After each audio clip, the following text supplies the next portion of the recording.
And good Sunday morning, everyone. Meteorologist Steve Caparata here once again, giving you an update from home because it looks like it's going to be a busy week ahead. So we're tracking what is labeled as Invest 91L in the Gulf of Mexico and starting to get some increasing confidence that there will be impacts here in Louisiana. Now, the exact details on those impacts are still very much up in the air, but at least some impacts, if not significant, in some areas. So, we wanted to give you an update on what we know right now, what we don't know, and what you should be planning for at this point. So, let's kind of walk through some of the graphics this morning and kind of talk you through it. All right, so here's the satellite view in the Gulf of Mexico this morning, the enhanced infrared satellite, if you will. So I think most of you are used to looking at this, where you see the shades of the orange and the maroon and the white. Those are the colder cloud tops higher up in the atmosphere. So certainly pretty unsettled here in the western and northern Gulf of Mexico, albeit nothing that's really come together just yet, but a lot of thunderstorm activity down there right now. And we do think we're headed in the direction of some development. I did want to point out as we look at this, give me a second. We do have that cool front that has dropped south. You know, if you've been outside today in South Louisiana, not let me draw it for some reason, but that has moved on through. It's kind of a complex setup because we had low pressure that was meandering along our coast and the coast of Texas this past week, kind of interacting with a cool front, tropical wave coming into the southern Gulf. But all of this mess expected to start congealing there in the southwestern Gulf, the Bay of Campeche, over the next day or so. The hurricane hunters are scheduled to investigate it this afternoon. I think they're scheduled to leave Biloxi at about 1 o'clock. Probably not going to find a whole lot just yet, is my suspicion on that, but we'll see what they report back. We're still kind of in the early stages of this, although we do think probably going to have a tropical depression within the next day or so. Here's the visible satellite loop, and the visible gives us a little better look at what's going on underneath the hood, if you will, a little bit lower in the atmosphere. So as we look at this, we are seeing already some hints of some broad turning down in this area. So that's kind of where we'll be focusing in the short term to see if some low pressure can get going, which we do think it will. There's already low pressure, but will a system start to organize? Will circulation start to develop? And looks like that is likely. All right, so it's now the 8th of September. Historically, the climatological peak of hurricane season is the 10th of September. And while the Atlantic's been awfully quiet, starting to see some signs of life, not only here in the Gulf of Mexico, we've got two other systems out in the Atlantic with decent chances of development. One that's now up to 60% chance, another right behind at 50%. So we'll keep an eye on those. But obviously, our focus right now is what's going on close to home in the Gulf of Mexico. So the Hurricane Center has continued to increase development odds, now up to 80% the next 2 days, 90% the next 7 days. But this thing will probably already move back inland within 7 days. We're really focused on the next several days. All right, so let's take a look at some of the computer models, what they have to say. And what you'll see here, where the area of low pressure has kind of been initialized. And that's the tricky part here in the early stages. When we're still in the formative stages of a system, there's a lot of uncertainty. You have to take the models with a grain of salt until we actually get a well-developed center and something that congeals. There's going to be some error in there because we need to really ultimately see where that low pressure center develops to have a good idea of where it's going to end up. So this is just kind of a rough estimate of where something may be developing. But again, until that really congeals, until we get a well-defined center, you've got to take these model runs with at least a little grain of salt. Understand they're going to move back and forth, that windshield wiper effect. So I did want to give you a look at the general idea, though. I thought I had a pause in here. Let me back this up real quick. So what you'll see, come on, computer. There we go. Initially, so that is Tuesday afternoon. So it starts in the southwestern Gulf, Bay of Campeche, and may actually kind of move northwest initially. As it does so, gets awfully close to the coast of northern Mexico and South Texas. So that's something to keep an eye on the short term. It's not out of the question, depending on where this ultimately develops, that it sneaks inland a little bit and maybe a little bit sooner than expected. But right now, that's the best estimate. The computer here is lagging a little bit. Sorry, I'm trying to move this. All right, so here we are by Wednesday evening, and you can see a general model consensus that it's just off the coast of southeast Texas at that point in time. Although you do have a model run or two, it's a little bit farther east. And then most of our model guidance, come on, computer, does imply a threat to Louisiana, anywhere from southeast Texas into South Louisiana. So as we eventually look at now that, the timestamp showing Saturday, let me back this up a bit and show you. We're looking at most likely right now any potential landfall being late Wednesday or early Thursday. So you see right now, that's 8:30 Thursday morning. And as we get closer to landfall, there is a bit more of a spread that shows up. So that's not unusual. And again, until we get something congealing, you're going to see these lines in general probably bounce back and forth a little bit, run to run. So try not to get locked into any model run. It's human nature. I don't credit, some meteorologists like to beat up people for looking at models. I say go look at them. Just understand the uncertainty, all right? And they are going to move around. So just understand that we're early in the process here. So you're going to see some of that movement around. All right, so in terms of intensity, these are model forecasts of intensity. As you see the green shading on this plot from Tropical Tidbits and Dr. Levi Cowan, that's in essence where models are forecasting for it to be tropical storm intensity. You see one or two lines up there in the yellow, that's a category 1 hurricane. At times, some of the model guidance has said that a category 1 hurricane is not off the board, and I think that's best to prepare. We always tell people to prepare for one category above what is forecast. So I would think just have in your mind that potential of a category 1 hurricane impacting the northern Gulf Coast, even though the majority of our guidance right there shows us as tropical storm intensity.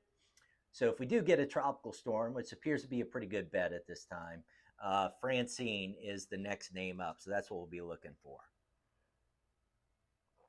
All right, so let me give you a couple of individual model runs. Again, there's some meteorologists that aren't going to do this, and I understand the arguments against, but I like to do this to show you the range of possibilities, right? Don't try to take any of these individual models literally, but I think it's okay to show them and give people an idea of what the uncertainty is and what some of the different scenarios are. So here's the European model. These are forecast wind gust. Now keep in mind when we classify tropical systems, whether it's depression, storm, hurricane, that is based off of sustained winds. Gusts are always going to be higher than sustained. But as you look at this map, where once you see that transition from blue to green, once you get into the green, that's essentially tropical storm force gust. And then if you get into shades of purple at any point in time, you're looking at hurricane force gust. So here's what the European model does. We'll animate this out. It's going to run a little bit slowly. And what you see here is in the short term, it doesn't have this organizing very quickly. You don't see anything real obvious showing up, right? So now we pause at Wednesday morning, and the European is not only a bit weaker than some other model guidance, it's a bit slower. So Wednesday morning, it basically has it just east or southeast of Brownsville, Texas. Doesn't have anything that's terribly well organized at that point in time. Now, as we advance it, it kind of takes it up the coast of Texas here. And as our model runs ends Thursday morning, it's got a system that doesn't look all that strong, maybe just offshore Corpus Christi. So the model run ending before daybreak Thursday. And it kind of hints at maybe a tropical depression at best in that model. Now, let me give you a look at the graph model. This is a high resolution model. You will mostly only see this from broadcast outlets. It's a model developed by IBM, and many of the broadcast stations, we contract our data through IBM. So you'll see this mostly on broadcast outlets. Now, as I get ready to show you this, two things. Number one, you'll see that this run is much more aggressive than the European. Number two, the graph in recent years, generally speaking, has done pretty well with tropical systems. Number three, though, as I look at this, my suspicion is that this model run might be a little too aggressive. But we need to consider this as maybe the high end potential. Okay. So we showed you the European, which is kind of there's your floor, and the graph might be an idea of the ceiling. Again, I like to show a range of possibilities so we understand the potential that's on the board. So the graph has us organizing much more quickly. I think you can see that, right? Even if you're not a trained meteorologist. So by Tuesday morning, it's got what pretty clearly appears to be a tropical storm in the southwestern Gulf. So that's 7 a.m. Tuesday. Now, as we advance this with time, it shows it continuing to intensify. By Wednesday morning, it's got a tropical storm, if not a hurricane. The other thing I note on this is it shows the wind field expanding, growing in size, which is obviously not something we want to see. Because if something like that happens, then you're talking about a larger area impacted, regardless of exactly where the center comes ashore. So the graph model only goes out about 72 hours. That's the end of the model run there, as it's farther offshore of Texas than the European, and certainly much stronger than the European. And let me see if I can play this back one more time. The other thing you'll note is initially, as this kind of moves north and north northwest, we'll pause again on Tuesday. Toward the end of the model run, you start to see more of that hook to the right. Did you catch that? So, again, here in Louisiana, regardless of the exact track, it appears to be an almost certainty that parts of Louisiana are going to be dealing with impacts, but we've got to kind of get a better handle on things, wait for a center to get together, and then some of those details will become a little more clear. All right, here's the updated rainfall outlook from the Weather Prediction Center next 7 days. So, right now, basically, for most of our viewing area in southeast Louisiana, boy, his computer's just running slow this morning, trying to tell us straight. Um, it's showing 3 to 5 inches of rain. Okay, 3 to 5 inches of rain on average. As you get Lafayette to Lake Charles, it's got some 5 to 7 inches, kind of in that lighter shade of orange, and then 7 to 10 along the coast and offshore. You know, if there's one bit of good news with this system as it stands right now, most guidance is in agreement as it heads northward and gets into the northern Gulf, probably going to start moving faster. So we don't see any indication of this thing really slowing down, stalling. You know, I keep getting the question, and I see people, and I totally understand it, the trauma of 2016. People keep asking about 2016. I don't see anything that indicates anything close to 2016. Okay, it's not to say we couldn't have some flood issues and some heavy rainfall. It's always a threat with a tropical system, right? But nothing to indicate the magnitude of a 2016. So let's make sure we're clear about that. So to talk a little more about that flood risk, the Weather Prediction Center now starting to kind of outline that. So as soon as Tuesday, they have areas basically along and south of I-10 and I-12 under a 2 out of 4 slight risk of flooding. By Wednesday, that is area wide. And then by Thursday, you'll see how that 2 out of 4 shifts to basically Baton Rouge northward. So that kind of clues you in how quickly this is expected to be moving. So primary greatest impacts probably Wednesday into early Thursday if things hold this forecast right now.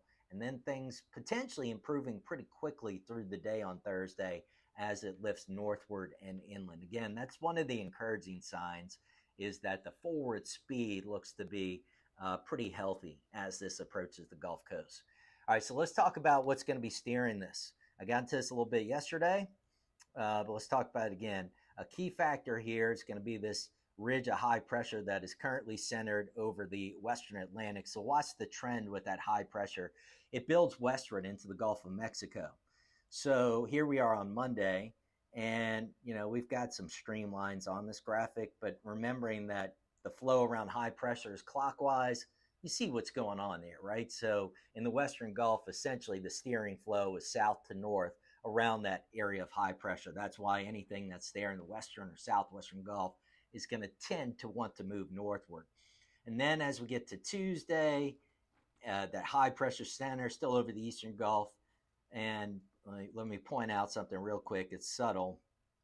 This little blip of blue, that's in essence, this is the European model. That's where the European shows our low pressure center at that point in time. And then as we get Tuesday and Wednesday, there's also a little bit of a disturbance dropping south over the southern plains that should help to pick this up and steer it north and northeast. And that's part of the reason it should be moving at a pretty good clip too. So that's the quick look at what the steering pattern is. And I don't see a ton of uncertainty in the steering pattern itself. What needs to be resolved is when does this low pressure center actually come together? Where does that happen? And that'll kind of dictate a lot of where it ends up. All right, before we wrap up, let's enjoy a beautiful Sunday. Man, it feels nice outside, doesn't it, right now? That's a skyline view looking back at Tiger Stadium. 84 in Baton Rouge currently. Still have some spots checking in the upper 70s. All right, let's do this. I am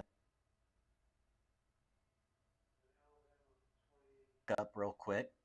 And as I do that, if anybody that's on Facebook, if you have any quick questions, try to answer one or two of those before we wrap up.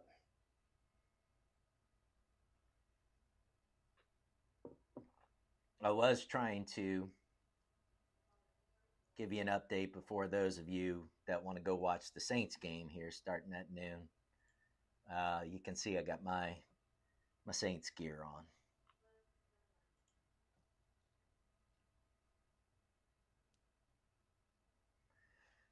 Candy says, do you feel it will become major? No, there's nothing to indicate that right now. So as we kind of walk through, most guidance shows a tropical storm is most likely, but a low end category 1 hurricane certainly is within the realm of possibility.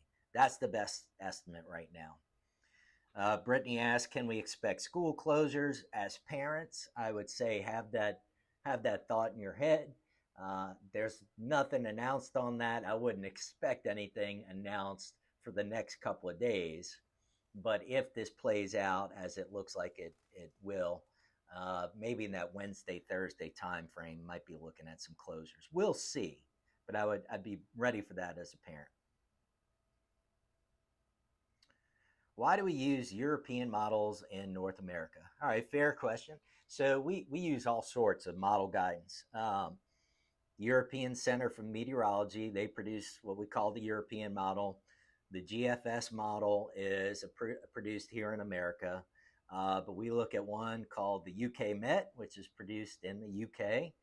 The Germans have a model called ICON that we will look at. Historically, with weather in general, the European model has tended to be the best in general terms. But that doesn't always apply with tropical systems, and that varies system to system. But that's one of the reasons we look at the European, okay? We look at all our options. What about the wind? All right, good question. A couple of people asking about that. So again, if you're watching anywhere from South Louisiana, be prepared for the potential of tropical storm force winds. It's hard to get into the exact numbers yet until we really see something come together. Because I showed you, right? If you were here through the update, I showed you the floor and the ceiling. The floor kind of being the European, which showed a weaker system. The graph, which was probably more like a Category 1 hurricane. So until that becomes clear, it's hard to get in. And until we have more on the track, it's hard to get into specific details. But I'd be ready for tropical storm force winds and have in mind that we can't rule out a Category 1 hurricane. So especially if we start getting a stronger tropical storm or a Category 1 hurricane, then you're talking about that power outage potential starting to come into play.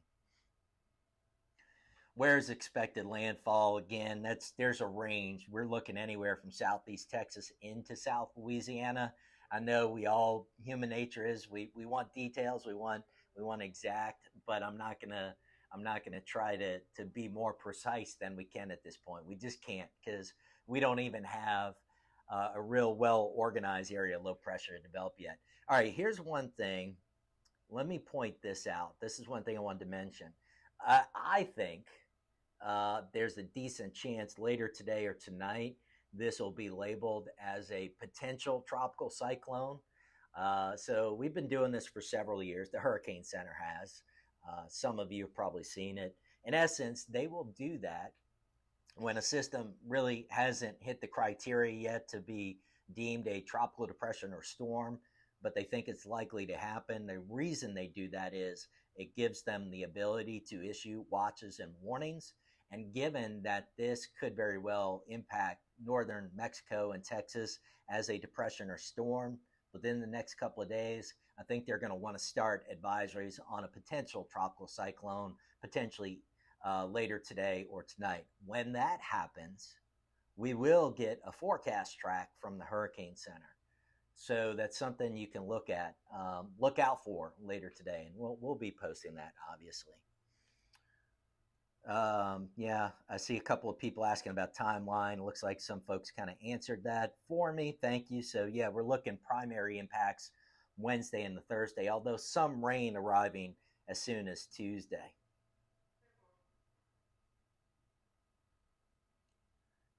All right, let's see if there's anything else. Give me 1 second. I'll point out one more thing. Kind of last minute, it looks like I might be filling in at the station tonight. So I'll likely be on air at 5:30 and 10. I think our 5:30 newscast is on WBXH because of football, and then 10 is where you would normally find us on WAFB. So I'll be tracking this through the day. Any important updates, whether I'm at the station or not, I'll be posting. Hopefully, most of you know that by now. I'm pretty active on social media. Try to keep you updated. Question here about being on the east side. Should we expect more wind and rain? Yes, that's the general rule of thumb. But we have to see exactly where it tracks to get an idea of whether we get in on the strongest that stays a little bit west of us. We just don't really have a good feeling. Emily says, "Who dat?" Yeah, who dat? All right, yeah, game should be underway by now. It's a little bit after 12. All right, take one more peek before we wrap it up. Also, remember, download our First Alert weather app because within that we will publish video updates.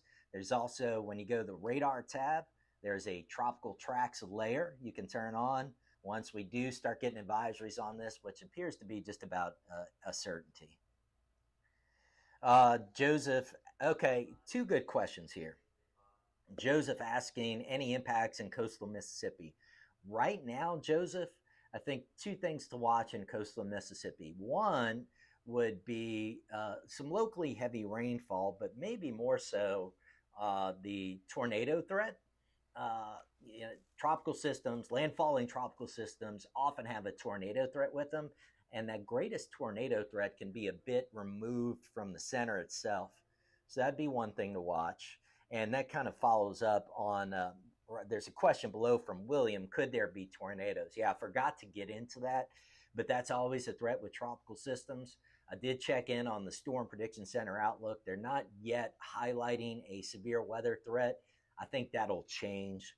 I think you're going to start to see that showing up in the Tuesday, Wednesday, Thursday time frame. You start to see those marginal to slight risk of severe weather showing up to cover the potential of tornadoes. That's always a risk with the landfalling tropical system. One other thing I forgot to mention that's making the forecast a little bit tricky here. Some of our model guidance is indicating as this kind of moves northward through the Gulf, we see some hints that it shows a sheared system, which would tend to limit the strengthening, and maybe some interaction with dry air, which would also tend to limit the strengthening. The other thing that those models are showing is potentially a system that's lopsided to the north, with most of the active weather on its north side, not so much on the south side. That's kind of still, that's highly uncertain, but it's a possibility being shown by at least a couple of the models. So let's keep our fingers crossed that maybe they're on to something with that. All right. With that, I think we'll go ahead and probably go ahead and wrap it up for now.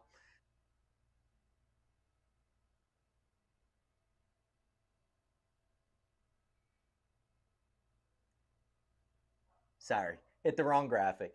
But we're still in the early stages here in a sense because we don't have a system that's developed. However, we're looking at probably you're looking at watches and or warnings that could be issued for the Louisiana coastline as soon as tomorrow.